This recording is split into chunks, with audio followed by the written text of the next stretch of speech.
for them as well. Yeah, there's a lot more to learn, I think, also from watching VGJ's games today compared to watching Evil Genius's games today.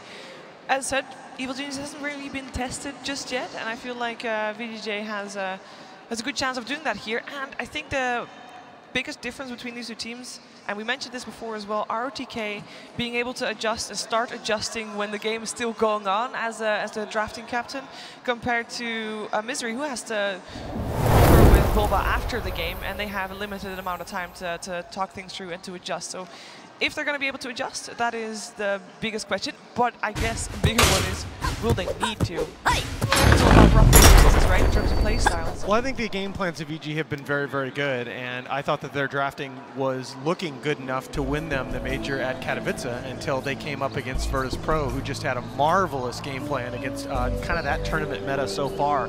But EG, yeah, I think I'm on board with you, Shiver, there, that EG are a team that likes to game plan for the opponent. They like to kind of know what they're picking going in, not necessarily have to be reactive, where ROT feels like he drafts a little bit more by feel. Yeah, and that's something that Sam, their coach, Bulwer, really brings to the table too. He's a guy who will study, analyze for hours and hours what opponents are doing and know, and be 2 steps ahead. Like, if he knows if they ban the hero that they want, he knows what they're going to pick instead, more often than not. So definitely something where it's going to be, EG will probably get back 3-4 game series and want to really strategize. Chow down! Dodge this! Interesting game coming up here. Purge, I mean, we have Purge coming out as a favorite. Come on, then. I think as you already mentioned. Move it. What kind of way do you feel like VGJ Thunder has to play? Is it because solo? You know, sometimes you gotta focus on your own strength, and I don't think that plays the strength of VGJ. Winners. It's just more like the. It's not. I guess it's not really the strength of VGJ Thunder, but the way that EG plays seems fairly predictable to me at this point. In that they give Fear a dead lane hero, or a hero that's going to be doing okay but probably pressured, and then they win their other lanes, and then they just pressure the map and move around and keep a lot of, at least like 2 heroes on the field are always solo. It feels like split pushing, while the other cores will get or other heroes will get stuff done. So I guess VGJ might want better catch. They might just want to win the lanes so that EG can't take early towers.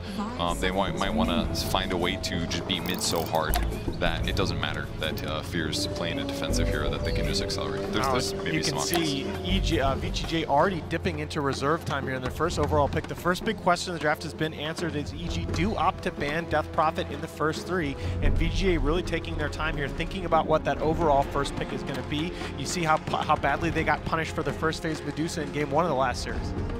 I think there's similar bans like Navi for EG after game 1, the Beastmaster, the Nature's Prophet, the Chen.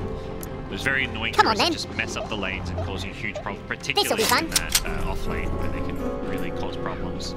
I'd like to see VGJ Thunder prioritize one thing. I mean, like different ways they can approach it, like winning phase really hard, winning the lanes. I think winning one lane, that's the lane that Sumail does. We've yet to see Sumail get pressured and look like an off laner. Send 3 heroes to his lane. Get your get the 1v1 matchup against Fear, where you know you're going to probably break even on farm, and then just try lane Sumail. Like, give him a rough time. Like, we haven't had farm in a single game. Come on, then.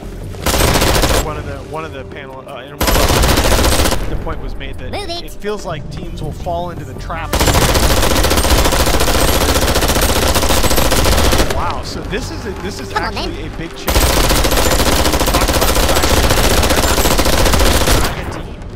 And they're going to go to it first. In this whole tournament, they've just banned it 5 times. Yep. So they're kind of not really willing to fully commit before now, but maybe it's going to be It's a good lockdown. It's a pretty good laning hero. She's good at trading hits, so it covers a lot of bases. All right, interesting decision there. EG will leave the Naga Disruptor combo on the table for VGJ Thunder if they want it. The trade-off, of course, being picking up the Rubik for crit. Yeah, Rubik, it's crit or Misery is the great thing with this pick is that they both played it very early today, so come on then. It's going to be his most picked heroes, and because there is that flexibility, it also is such a safe hero than that can play multiple lanes and go the other way, can help mid, and just be a safe lane support if you need. It's very versatile. That's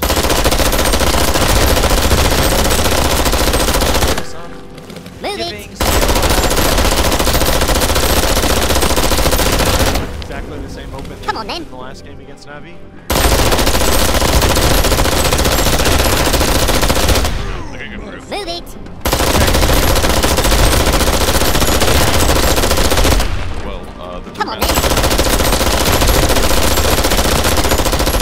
is very Move it. right-click focus, so with evasion and slow and Winners. good team fight, I think Brewmaster could be pretty useful. Lane-wise, I think it gives them a safe opening that is kind of hard to counter straight off the bat, but Brew in a lot of ways doesn't necessarily beat Viper either. Like, you can Cyclone him, I guess, because you're not going to kill him anyways. There's maybe some benefits there, but as a whole, seems like a fine opening for VGJ. I agree with Kevin. It definitely has that good team fight aspect where you know you're not going to have too greedy of an offlaner as well. That was something that kind of caused some problems in that game when he gets Reporting for duty. Underlord. It was like, oh, you got this Medusa farming, and that could create some space. Oh, you've got an Underlord there. That's so wants to farm. Come on, then. And they had this big weakness gap in their draft, which is not going to give them will fit into all kinds of playstyles and be a space This'll be fun. you can also scale with the Radiance type builds that we've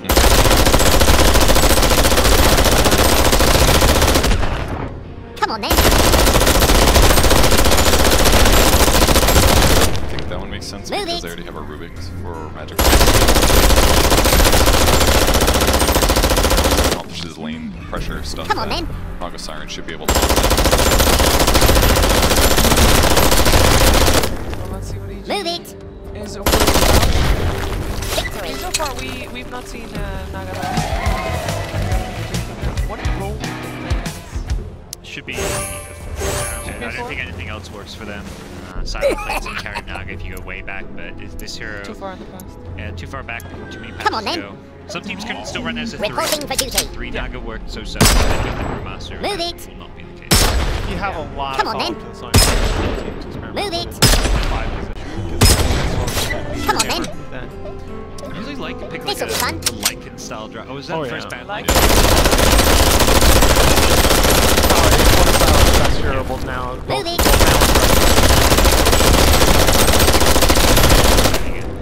I feel like Come one on, of the then. interesting things about the lack of Naga ban is that playing against it Move it. has worked into Winners. some Naga bans. Well, I think it's. I think they're also playing these lineups that they're generally radiant, and they're playing these lineups that are getting onto the dire side of the map really fast. So they don't have to worry about fighting uphill into a Naga contesting those camps because they're already taking towers, they're already on that side of the map. That's a good point, and she's not really the best at necessarily catching up. It's more like There you go. It's more like keeping your team alive in team fights, and it takes levels to do that, and sometimes a little bit of farm to be able to do that safely. Wow. They had Evil Genius had Dark Willow banned against them, I think, in the series against Navi. They picked it in the first game. Yeah, Or then one banned game. it. Yeah, the the second banned the other game, one. yeah. In fact, this is the same first 3 picks that they used in that closing game against Navi. Same support duo, so we'll see the Misery Rubik with Crit Dark Willow, and very much, at this point, I think for VGJ, you can learn a lot because you've seen them play this draft where you can expect the Willow plus Sumail offlaner to be paired together, and that I think that your goal really going in is let's secure our safe lane, don't let this Willow plus Sumail hero win the lane, let's make sure we win that lane, and then just give a even mid matchup against the Viper. How does Dark Willow affect your core selection here? What do you think the good cores are against her, both in lane and as the game goes on? Magic immune cores, the Jugs, the Life Stealers, or you get a BKB core. That's typically what you want, which is it's just huge burst magic damage and lots of annoying disables. I asked that because, of course, you probably, the 2 biggest BKB cores, right? EG just banned out in the Luna and the Gyrocopter. So the Life Stealer seems like a natural pick. And of course, we should have mentioned VGJ pick up that Naga Disruptor combo that gets left on the table because of the 2 core bans. So hypothetically, if VG does get into a mid game against Naga Disruptor, it's pretty scary, but That's a block bet. I really, I thought EG might go with that. It takes away the biggest magic immunity option Come on, then. from VGJ Thunder, and it Fire in puts the a hole. lot of pressure tempo-wise. it's very good as a Disruptor as Move well, it. other than like Song with Static Storm combos, but Grenade. Siren, it's not always the best hero, but I think they can. Fire in the hole. And the carry that is typically picked against Lifesteal is match up poorly against Come on, then. Willow +1 lane, which is terribly. They're going to pick it They're still. going to pick it anyway, yeah. And it's something EG are okay with because they know they're going to have a lane that will pressure terribly. Move it. So they pick Lifesteal knowing, there's a TB in the pull. TB, pretty hard counter to Lifesteal, but we can play around that by winning the lanes. We can play around that by giving him a really rough time early on. And I worry a lot that they're falling into the same trap that Navi fell into in Game 1 this morning, picking against EG's heroes rather than picking against EG's tempo in their playstyle. Why is Arthur so good against Terrorblade? It's lane pressure. It's a very good hero at early levels. From what we see the way Crit plays it, he goes to the off lane, just the bramble, the stun early on. You've got a stun setup which sets up your follow-up root, which can set up spells and further damage output. Very hard to farm against this. And in the lane stage, like, Terrorblade's a kind of a cooldown hero in the lane stage because you're strong in the lane when you meta. When you don't, you're incredibly weak, you can't farm. So that's something that EG can really punish. And in like mid to late game, you Fire in the hole! terrorize off of somebody else's stun, and then you're looking at a 5 seconds silence, which is pretty much the best thing you can do against a Terrorblade if you combo with Bramble. Here's where I think Paul was really influencing the draft. Like, they banned the Razor, and this is very much like, he's probably thinking, like, how do they lane this and beat our lanes? They're going to try lane to try and not give to secure the Terrorblade's lane, which means they have to have a in 1v1 mid. They're not going to be able to support a hero mid against Viper. So what's the main bad for Viper? Razor's probably the worst, so they just ban Razor. They're almost anticipating what BGJ is going to be doing with their supports with that last bit. Yeah, that's the biggest thing I've seen recently with Volva joining in EG's renewed focus on both lane configurations, not just in the draft, but in the early game. They've been willing to completely sack here and just even have Artur die a couple times in the early game just to prevent the enemy safe lane carry from farming. And I feel like that really works out for them, especially when they're picking heroes that are just natively coming online faster. Wow. Seeing a mid brewmaster, I guess. Bye-bye. That's an unexpected pick. Well, How does he do against Viper? just fine. Yeah. He farms great. Viper should farm okay too. Are you sure it won't be Omni-Net? Oh, Omni mid? Yeah, surely not. No, I mean, if this were like VP, it would be TB mid safe lane on me. But I don't think BGJ is going to show that look. Yeah, the TB, you definitely have to give him like a against the Viper, but it could theoretically work out in some way like that. If anything, like lane for TB is the best at farming, but I think the better mid against Viper is. Do we like the draft for BGJ something? I didn't like it up until the first 4 picks. I thought the gank is going to be really weak. It's just like ensnare, maybe a static Fire in the hole! from verse 6. So that part, like their ability to gank is pretty good. Victory! I'm not a fan. I think they're very reliant on both their supports being level 6, like Kevin said. It's like until they get the sleep, the static storm, they're going to be struggling in the lane stage.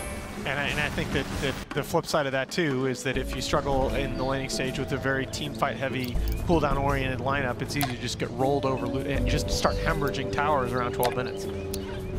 What will be Sumail's hero? And EG saving his pick for last, really highlighting the fact that he is not the 3 position, the quote unquote typical offlaner. Pugna. Yeah, the Pugna. Again, just tempo, tempo, tempo. Yeah, this is a game to do tempo, because if they can do all this pushing before they have Disruptor ulti or Beastmaster, Master Blink Dagger, it's going to be very easy for them to take towers. And if they can snowball that into Radiance, then it should be Lifestealer having really good team into the mid game. You all made it sound very scary for... EG has set this strategy with a better team. But in terms of like just the individual players, Getting stronger. these are great players. Like you've got like First blood. 1v1 directly. You can have Rubik helping top lane. You can aggro Yes, Crown. There's sir. so much flexibility with what EG can do because the team matchups are really good. Viper versus Brew, that's kind of an even lane. Then Out. so good luck playing Terrorblade this game. I'm on it. Stage. Let's see if BGJ Thunder can get through that unscratched. It's over to Catalyst, and let's for game 1. At the start of this tournament, Farmer. there were 2 teams that would have stood out to you. Yes, sir. Evil Geniuses and BGJ Thunder. And here, at the end of the tournament, in the grand finals, these 2 up-and-coming teams are here to establish themselves as Tier 1 and be the first of them to be able to take this in a notable before. Evil Geniuses, of course, having done the run so many times, they've had a story history, and Getting so many stronger. TIs and so many different majors as well, but they haven't managed to take TI. This season, they haven't either when it comes to securing those BGJ Thunder, meanwhile, they've placed second multiple times. In fact, the whole BG Gaming organization has done so as well. Getting stronger. So you couldn't ask for a better final. That's why Indonesia, Jakarta, so many people ask me,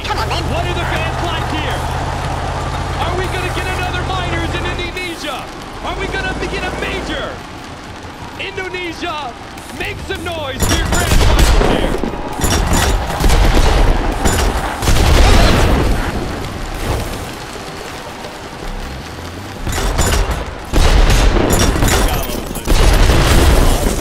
I know. What an anticlimactic way to hype up this series. It happens. What can you do? And this is the game that we love. Well, Evil Geniuses, VGJ Thunder, you heard the panel. Seems like before we actually saw the draft at all, Evil Geniuses, the analysts at least, were leaning a bit towards EG. Did you feel the same way going into the series? I think it's a fairly even draft with, it's very clear cut. One team wants to play the early game. EG will not contest the early game with this lineup against this territory. And so they have to defend early. I was a big fan of that they kind of tie everything together because I realized sometimes it's EG that pushes towards the later game because of the type of cores they have. But in this game, they understand we have to end it early. EG is a little greedy. Let's take advantage of that. Come on, then. Start off with early action here. Evil Geniuses still got to get that on the high ground. They're already sitting inside that range. Getting stronger.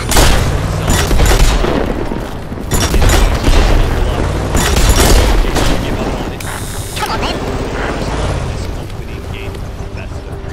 You see what they're trying to do. They're trying to make sure that all the lanes are. They want to make sure that there's no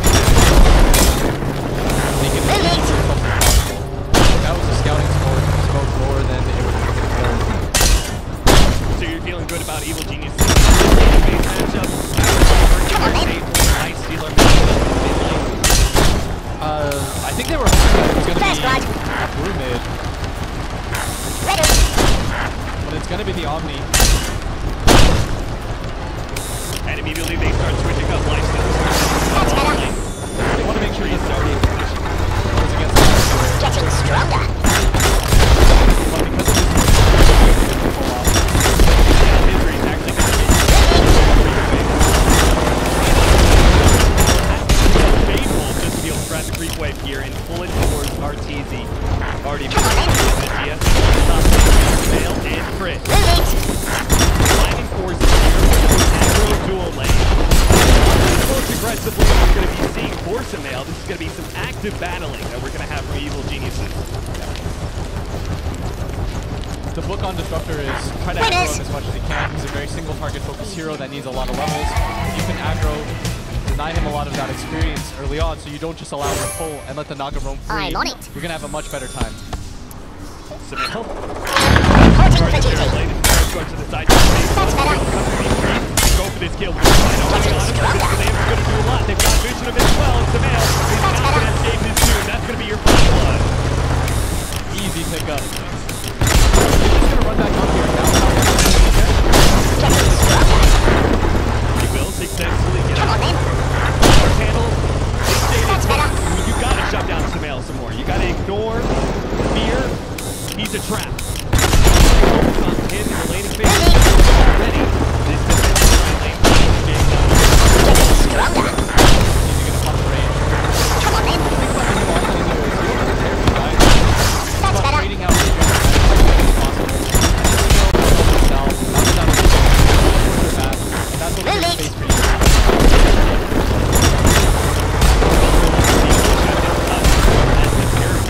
Come on, then. In 0 right now, so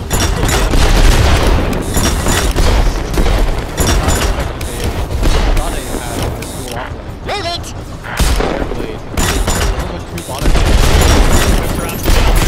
down with a reflection. Managed to get the kinetic field out as well. To prep fight, buy Samil a little bit of time here, but he's still going to be run down. Brambles go out and does stop VGJ Thunder. In fact, DDT and big time trouble. He's trapped in the trees. The creeps. Evil Geniuses, the 6-man on the field, is their own creeps, and they managed to even up the score because of it. Yeah, and a double damage run is Misery. Goes at bottom, starts with the lift, pulls him back, but Freeze immediately going to go for the TP. Perfectly safe with that. Oh, That's yeah, done in the there. mid One more lane, hit. healing salve, and He still takes the it. poison is just barely enough. And Fear with the first blood. Oftentimes we see this guy kind of just get sacked. Not expecting a lot, but does manage to pick up the solo